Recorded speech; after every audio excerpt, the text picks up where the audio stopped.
He always sat in the same seat. Third row from the back, aisle side. Close enough to hear the breathing, far enough not to be noticed. He arrived before the lights dimmed and stayed after the credits rolled, watching people leave in pairs, alone, arguing, laughing. He never rushed. When she came, he felt it before he saw her. The air shifted. The quiet weight in his chest settled into place. She slipped into the row ahead of him, one seat to the left. Never turned around. She didn't need to. They had been doing this for weeks. No talking. No messages. Just this ritual. Same small theater. Same late screening. Same silence. He told himself it was coincidence at first. Same taste in movies. Same insomnia. Same need to sit in the dark where no one asked questions. But coincidences don't repeat this cleanly. Tonight, she broke the pattern. Halfway through the film, during a scene that was supposed to be tender, she stood up and walked out. His heart stuttered. He waited. 10 seconds. 20. Long enough not to look desperate. Then he followed. She was in the hallway, standing by the poster case, arms folded tight across her chest. Her face was pale under the fluorescent lights. "You followed me," she said without turning. "You left," he answered. She exhaled slow. "I didn't think you would. I always do." She turned then. Her eyes searched his face, like she was checking for damage. "You shouldn't," she said. He shrugged. "You didn't say not to. That was the point." They stood there, the muffled sound of the movie bleeding through the walls. Somewhere, a door creaked. Someone laughed too loud. "I can't keep pretending," she said suddenly. "Like this is normal." "It doesn't have to be normal," he said. "It just has to work." Her mouth tightened. "That's what scares me." He waited. He had learned that waiting made people fill silence with truth. "They reopened the case," she said. The words landed softly. Still, they cracked something inside him. "When?" he asked. "This morning." He nodded once. "Calm on the outside. Careful." "And," he said, "they want to talk to me again." She swallowed. "They say new information came up." He studied her face. The tremor in her jaw.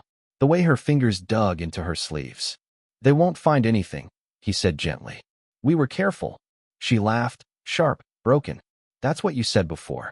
He stepped closer. Not touching. Never touching unless invited.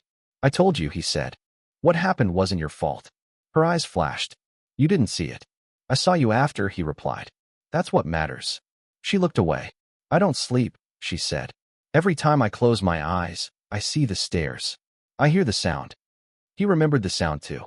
A dull, final thud. The kind that stays with you. "You came to me," he said. "You trusted me." "I was desperate," she whispered. "And I helped you," he said. Silence stretched between them. "Finally," she said, "if they ask me again, I don't know if I can keep saying the same thing." His chest tightened. "Just a little." "You can," he said. "You just don't want to." She looked at him then, really looked. "Why are you so calm?" she asked. "Doesn't it bother you?" He smiled. Softly, reassuringly. "Someone has to be," he said. She shook her head. "You don't understand. They think you did it."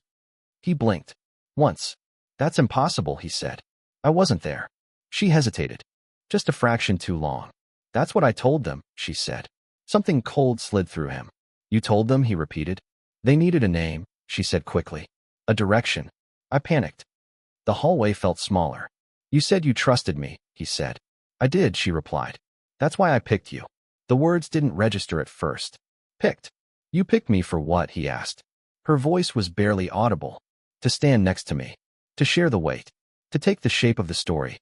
They already have your face," she added. "From the cameras outside the building. You walked me home that night, remember?" His mind raced. Angles. Timelines.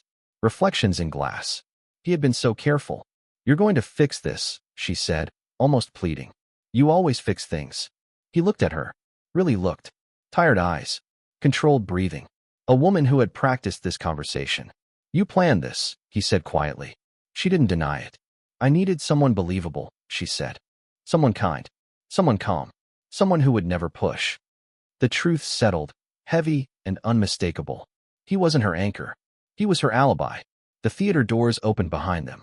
People spilled into the hallway, loud and alive. She stepped back, creating distance. "I'm sorry," she said. And for a moment, it almost sounded real. "They'll call you soon." She walked away without looking back. He stood there, surrounded by strangers, his reflection staring back at him from the glass poster case. Calm. Harmless. Exactly what she needed. Later that night, sitting alone in his apartment, he replayed every moment, every word, every silence he had mistaken for connection. His phone buzzed. Unknown number. He let it ring. Outside, a siren wailed and faded. He leaned back in his chair and closed his eyes. In the quiet, one thought surfaced, sharp, undeniable. She never came to the movies to escape. She came to choose who would stay in the dark when she stepped into the light.